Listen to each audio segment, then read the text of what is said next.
자, 오늘 1부는 오랜만에 민주당 김남국 의원 만납니다.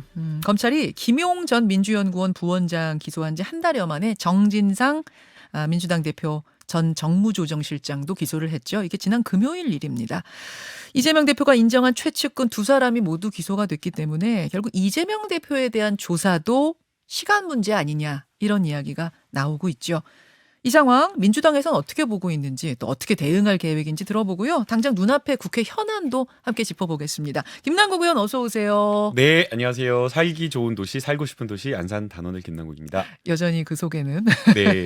같군요. 우선 눈앞에 국회 상황부터 좀 들여다볼게요. 이상민 장관 회의만이 결국 통과가 됐습니다. 이렇게 일요일에 임시회 열어서 통과시키는 게 참 이례적인데 이게 불가피했다고 보십니까? 네. 이태원 참사가 발생한 지 43일 만에 처음으로 이제 첫 정치적 책임을 이렇게 묻게 된 건데요.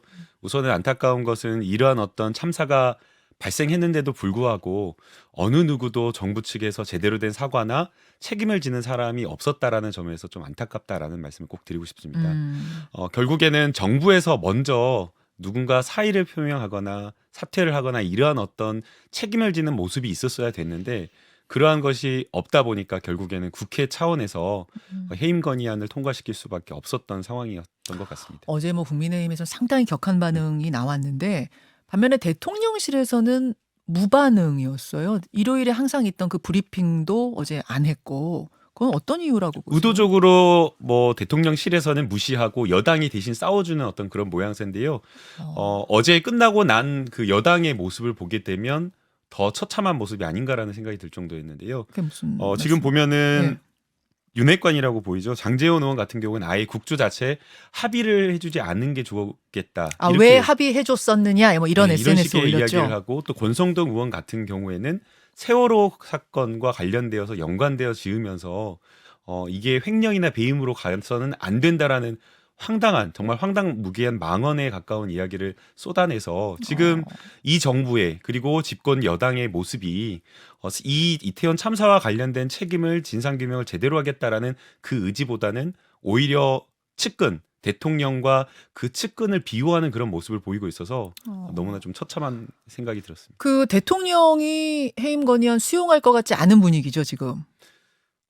그런 것 같습니다. 그쵸. 네, 그래서 이제 과거에 좀 사례를 찾아봤어요. 그래서 국정조사 끝나고 문책해야 된다라는 이 주장을 계속 하더라고요. 예. 근데 과거에 역대 사회적 참사와 관련된 국정조사가 삼풍백화점, 우리 세월호 사건, 그리고 가습기 살균제 사건 이 세 건이 있었는데 모두 다 국정조사 전에 경질과 사의 표명이 있었습니다. 성수대교 같은 경우에는 당일날 시장과 총리가 이렇게 사의 표명을 했었고요. 사의 표명은 했는데 또 나중에 이제 수리는 나중에 됐죠. 왜냐하면 이제 몇 개월 구하고 후에. 이렇게 하는데 수습하고 하는데 좀 있었지만 어쨌든 사의 표명이 있었고 다 경질하는 조치들이 있었는데 이번에는 그런 것들이 없어서 어느 누구나 책임지지 않으려는 그 모습인 것 같아요. 만약 대통령이 해임안 거부하면 그러면은 탄핵소추 절차 바로 들어가는 건가요? 민주당 안에서 지금 의견이 어떻게 정리가 되고 있습니까? 지금 당장 어제 저희가 해임 건의안을 이제 통과시킨 것이기 때문에 대통령실에서 이렇다 할 입장이 없다라고 해서 저희가 당장 거부권을 거부한 거다라고 이렇게 바라기 어려울 것 같고요. 조금 더 지켜봐야 되지 않나라는 생각이 듭니다. 그러나 저희가 이 해임 건의안의 정치적 의미와 무게를 생각했을 때 그냥 이렇게 거부하는 것은 맞지 않다라고 보고 있습니다. 과거에 역대 헌법이 개정된 여러 사례들이 있었지만 구속력 있는 해임 의결권으로 있었다가 87년에 헌법이 개정되면서 해임 건의안으로 이렇게 바뀌기도 했었는데요. 해임 건의안으로 바뀐 이후에도 야당에서 이렇게 어떤 정치적인 문제를 제기를 하면서 해임 건의안을 어렵게 통과시켰을 때 거기에 다 동의하지 못하지만 그럼에도 대통령은 이것을 수용을 했었습니다.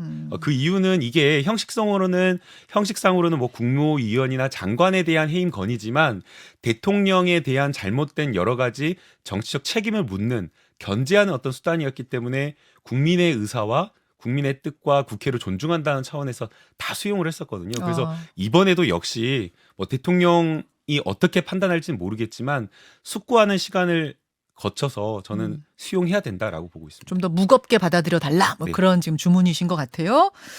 근데 현실적으로 지금 대통령실과 여당이 동의하지 않으면은 해임 건의안 소용없잖아요. 왜냐하면 건의 말 그대로 건의 아니니까. 네. 그렇다 보니까 여권에서 무슨 얘기하냐면 이거 안 될 거 뻔히 알면서도 야당이 이렇게 밀어붙이는 거는 이재명 대표 방탄하려고 그러는 거 아니냐라는 얘기가 나와요. 뭔가 국정조사도 좀 이렇게 파행으로 만들어서 이슈 덮으려는 의도, 또 예산안 처리도 사실상은 연기가 돼 있는 거나 마찬가지다 보니까 임시국회 열고 질질 끌고 뭐 이러면서 방탄하려고 하는 거 아니냐? 어떻게 생각하세요? 뭐 민생 이야기를 해도 방탄한다. 국정조사, 국정감사를 한다고 해도 이재명 방탄이다. 이제는 민주당이 뭐 숨만 쉬어도 이재명 방탄한다라는 그런 말도 안 되는 그 정가의 보도처럼 이렇게 주장하는 것은 적절하지 않다라고 보이고요. 아, 숨만 쉬어도 방탄이라고 그럴 지경이다? 네, 지금 그런 상황 계속해서 그런 주장을 하고 있기 때문에 좀 맞지 않다라고 보이고, 오히려 지금 예산안과 관련되어서도 여야가 입장이 바뀌어버린 겁니다. 원래 여당에서 이 예산안을 처리하자, 합의하자라고 하면서 진정성 있게 좀 노력을 해야 되는데, 거꾸로 야당이 오히려 저희가 국정조사 빨리 해야 되니까 예산안 빨리 합의 처리하자라고 하면서 의장 찾아가서 설득하고 여당을 만나서 합의하라는 노력을 하고 있기 때문에 여야가 바뀌었다라고 보이고요. 그래서 지금 여러 가지 현안에 대해서 네. 여야가 보이는 태도를 보면 예. 훨씬 더 어떤 측의 주장이 옳은지 알 수 있을 거다 생각이 그 듭니다. 예산안 처리 일단은 15일 이번 돌아오는 수요일까지 합의하자라고 통과시키자고 합의가 일단은 돼 있잖아요. 네. 그렇죠. 만약 그런데 해임안이 이렇게 됐기 때문에 우리는 그거 안 된다라는 식으로 이제 국민의힘이 나가면 민주당 단독으로라도 정말 처리하는 겁니까 수요일에? 우선은 해임안과 예산안이 연관관계 아무것도 없습니다. 아 물론 지금 대놓고 네. 연계된 건 아니지만 합의안에도 일체 그런 내용이 네. 들어가 있지 않기 때문에 예. 이것을 연계시킨다는 것 자체가 저는 적절하지 못하다라고 보고 있고요. 만약 최대한 무조건 저희가 마지막까지 합의를 위한 노력을 해야 되겠지만 예. 안 된다라고 한다면 예. 저희가 수정안과 관련된 부분을 이미 준비해 놓은 상황입니다. 여기에 대해서 이제 원내대표가 어제 보고를 했었는데요. 네. 법률적인 여러 가지 형식적 요건을 갖추고 아주 디테일하게 세세하게 준비하는 게 쉽지 않은 작업이었지만 이미 그것을 준비했다라고 합니다. 그 말은 수요일 통과시킬 수도 있다는 얘기예요. 통과가 안 된다, 합의가 안 된다라고 한다면 단독 처리? 의장도 네. 발의된 안건을 처리할 수밖에 없다라고 의장님께서도 말씀하신 상황입니다. 아 의장님도 네, 동의하셨어요? 의장님도. 예. 알겠습니다. 알겠습니다. 방탄이란 얘기 하지 마라. 임시국회 뭐 해가지고 열어가지고 뭐 체포동의안 뭐 이런 거 방탄하려고 그러는 거 아니다 말씀하셨는데 그러면 이재명 대표 출석 요구 있으면 검찰에서 혹시 출석 요구를 하면은 출석합니까? 지금 우선은 뭐 김용 부원장이나 정진상 실장에 대한 압수행 영장 네. 그리고 공소장을 보게 되면 네. 공모관계 자체를 적시를 못했습니다. 정치적 동지 이렇게 예, 썼더라고요. 정치적 동지라고 하는 것은 그야말로 뭐 정치적 용어일 뿐이지 법률적 용어는 아니거든요. 공범관계다라고 하면 기본적으로 실행위 구성 요건에 해당하는 실행위를 같이 분담한다거나 아니면 범죄와 관련된 공모의 의사를 같이 형성하거나 이런 것들이 있어야 되는데 그러한 것까지 구체적인 어떤 진술 또는 여러 가지 물적 증거 이런 것들이 전혀 나오지 않은 상황이기 때문에 과연 이런 상황에서 출석을 하라고 할 수 있을까? 무리한 수사다라고 보이는 거고요. 그럼에도 불구하고 지금 검찰의 무도한 수사 이런 것들을 보면 어거지로라도 어떻게든 엮어서 수사를 하려고 할 것이기 때문에 네. 준비는 하고 있습니다. 아 준비하고 네. 나가셔야 된다고 보세요? 뭐 제가 나가야 된다 말아야 된다 이렇게 뭐 아직 제가 단언하기는 어렵지만 과거에 뭐 우리 이재명 대표의 성격이나 이런 것들을 보면 지난해 딱 1년 전이었죠. 국정조사 대장동과 관련된 국정조사 나가야 된다 말아야 된다. 그 당시에 송영길 대표는 나가면 안 된다. 그리고 여러 중진 의원들도 다수가 다 나가면 안 된다라는 입장이었지만 맞아요. 그때 이재명 대표는 나간다라고 나갔죠. 하면서 명명백백하게 또 나가서 해명을 했기 때문에 예. 아마도 좀 당당한 모습 그런 모습 쪽을 보이는 것이 이재명 다움 아닐까라는 또 생각도 듭니다. 아니 사실은 김남국 의원이 누구보다 이재명 대표와 가깝고 대선 때도 같이 했었으니까 그 스타일이라든지 뭐 잘 아시잖아요. 옆에서 보면서 미루어 봤을 때 아마 말려도 나갈 것 같다 이런 말씀이에요. 제가 뭐 단언하기는 어려운데요. 단어는 물론 아닙니다만. 네, 뭐 논의를 하시지 않을까 싶습니다. 네, 그 당시에도 대선 후보였고 네. 지금도 민주당 당 대표였기 때문에 본인이 혼자 일방적으로 이렇게 결정할 문제는 아니다라고 생각을 하고 계시고요. 아마 두루 여러 의견을 들어서 신중하게 결정할 것 같습니다. 그렇군요. 네. 그럼 뭐 만약 이재명 대표가 출석 요구에 응해서 나가서 난 당당히 조사받겠다 이렇게 나오게 되면 그 다음에 뭐 체포 동의안이 던져지면 어떡하냐 만약 이런 고민할 필요도 없는 거잖아요, 민주당이. 너무 나간 이야기인 것 같습니다. 예. 근데 제가 이 질문을 지금 왜 드리냐면 당내에서 좀 다른 목소리, 다른 기류들이 감지된다 이런 보도들이 요 근래에 꽤 많이 나오고 있어요. 박영선 전 장관, 뭐 이원욱 의원 이런 분들은 공개 발언도 했는데 우선 이원욱 의원 같은 경우에는 겉은 단일 대우지만 속으로는 70도, 80도까지 끓고 있다. 이제 부글부글한다. 그래서 이제 100도가 되면 임계점에 달하면 그때 뭔가 이제 팍 터질 것이다. 이렇게 표현하셨는데 어떻게 생각하세요? 아무것도 없어도 아마 그런 분들은 당내에 계셨을 겁니다. 예, 그 그러니까 무슨 말씀? 원래가 다 민주당 내에 여러 의원님들이 계시지만 이 여러 의원님들의 성향이나 정치적 성격 뭐 이런 것들을 하나로 묶기에는 어려움이 있거든요. 그래서 실제 대표의 리더십을 가지고 있어도 네. 여러 목소리가 튀어나오는 건 항상 마찬가지였습니다. 뭐 조금 박해라고 해가지고 뭐 예. 이재명 대표 아닐 때 다른 당 대표일 때도 예. 조금 박해라고 해서 여러 현안에 대해서 다른 완전히 다른 목소리들이 나와서 실제 당 대표가 뭔가 이끌어갈 때 조금씩 어려움은 좀 있었거든요. 그래서 이번에도 역시나 마찬가지로 이재명 대표가 무슨 사실이 있건 없건 간에 다른 결을 가진 어떤 목소리를 내는 분들은 분명히 있다. 그러나 이제 문제는 그러면 그런 목소리가 바람직하냐라는 거거든요. 내년에 이제 총선 선거를 앞두고 저희가 분열했을 때 진다라고 하는 것은 누구나 다 정치를 하지 않는 누구나 다 어떤 국민들도 다 아는 겁니다. 아, 분열하면 갈라지면 진다. 네, 여야 마찬가지로 분열하고 갈라지면 진다라는 것이고요. 그리고 또 그 과정에서 당내의 자부이나 분열 이런 것들이 있는 경우에는 예. 국민들이 외면을 하거든요. 그래서 결코 좋지 않은 목소리고 그런데 언론에서는 이런 것들을 항상 좀 키웁니다.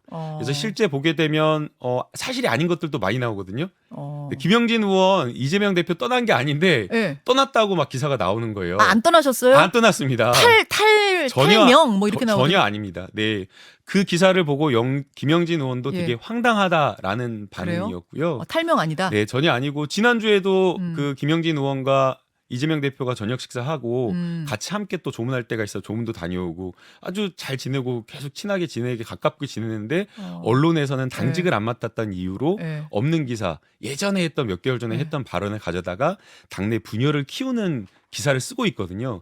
그래서 저는 오히려 저희 당의 의원님들이 네. 분열과 관련된 목소리를 내면 언론에서 받아줍니다. 그리고 이런데 김현정의 뉴스쇼 나오기 사실 쉽지 않잖아요. 근데 불러주잖아요. 분열 목소리를 다른 내면 목소리 내면 다른 목소리 내면 그럼 자기 언론에 인터뷰 하나 한 번 더 하려고 이렇게 하는 게 과연 우리 당에 바람직하느냐. 아니 저희는 김남국 의원도 모시니까요. 저는 지역구 관리하느라고 너무 바빠가지고 저희는 못 다 나오고 두루두루 모시니까. 네. 그러니까 다른 목소리도 듣고 뭐 주류 목소리도 듣고 두루두루 듣는 와중인데 어쨌든 김남국 의원 보시기에는 다른 목소리로 좀 튀어야지 자꾸 언론이 키워주는 게 있지 않느냐. 네, 실제 그런 그 게 목소리가 있죠. 좀 확대된다 그 말씀이신 네, 거예요. 실제 그런 게 있고 일부 또 언론에서는 그것을 키워서 자꾸 당내의 분열을 갈등이 있는 것처럼 또는 그 일부 있다고 하더라도 그것을 확대하고 계속 벌리려고 하는 거 있기 때문에 그러면 지금 이재명 대표 주변에 한 20명도 안 남았다는 얘기도 틀린 거예요? 아유 사실이 아니죠. 아니에요. 네. 어느 정도 그러면은 주변 그거를 측근이라고 할 수 있는 그래서 의원들. 이제 지난번에 그 정치 공동체다라고 하는 캠페인이 있었는데 해시태그 달기 네. 뭐 한 명 참여했다면서 이해식 의원. 하지 말자고 했습니다. 저는.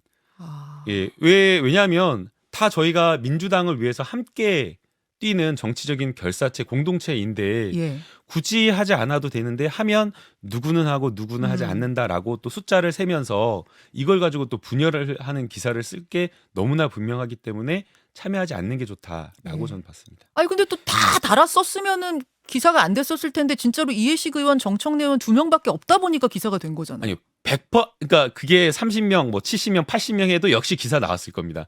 또 그거밖에 안 된다고 하면서. 그러면은 이해식 의원 한 명만 참여한 거는 다들 하지 말자 하지 이렇게 돼서 말자라고 그렇게 해서 안 한 겁니다. 아 기사 될 것 같으니까 하지 말자 네. 이러서 그러면은 신경민 전 의원이 YTN TV 나와서 그런 말씀하시던데 지난달 말에 소위 친명계 의원 한 20명 정도를 만찬에 이재명 대표가 초대했는데 오겠다고 하는 사람이 한 명도 없어서 취소가 됐다. 이건 어떻게 된 거예요? 전혀 사실이 아닙니다. 친명계 의원이면 저를 포함되겠죠. 포함해서 이야기하는 거잖아요. 네. 전혀 그런 사실이 아니고요.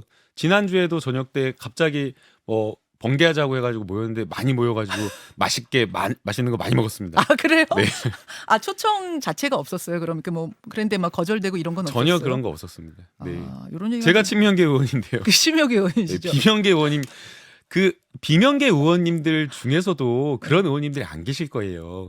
아니 당 대표가 당 대표 아니더라도 어떤 의원이 같이 이렇게 식사 한번 하자고 해가지고 초대를 했는데 네. 아 야 나 너 싫어 안 먹을 거야라고 이렇게 하는 분들이 아. 과연 있겠습니까? 겉은 단일대오지만 속은 아니다가 아니라 겉도 단일대오, 속도 단일대오다. 그게 이제 이재명 당대표의 리더십이라고 보이고요. 훨씬 더 많은 분들의 당내의 의견을 듣기 위해서 노력하고 있고 또 당내 의견뿐만 아니라 평범하신 그냥 우리 일반 국민들의 의견을 또 듣기 위해서 네. 소통에 강한 또 이재명 당대표의 리더십을 좀 보일 거라고 보입니다. 30초 남았는데요. 아까 이 질문 답변 못 들었어요. 그래서 해임 건의안이 수용 안 되면 탄핵 소추 가느냐 마느냐. 요거는 그럼 그냥 미정이라고 보면 되는 겁니까? 단계적으로 가겠다라고 이미 발표를 했고요. 아. 네, 그래서 단계적으로 갈 가능성이 저는 높다고 보이고 다만 그 시기와 관련되어서는 더 논의가 필요할 것으로 시기는. 보입니다. 예. 알겠습니다. 여기까지 오늘 말씀 듣죠. 김남국 의원님 고맙습니다. 네, 감사합니다. 김현정의 뉴스쇼는 시청자 여러분의 참여를 기다립니다. 구독과 좋아요, 댓글 잊지 않으셨죠? 알림 설정을 해두시면 평일 아침 7시 20분 실시간 라이브도 참여하실 수 있습니다.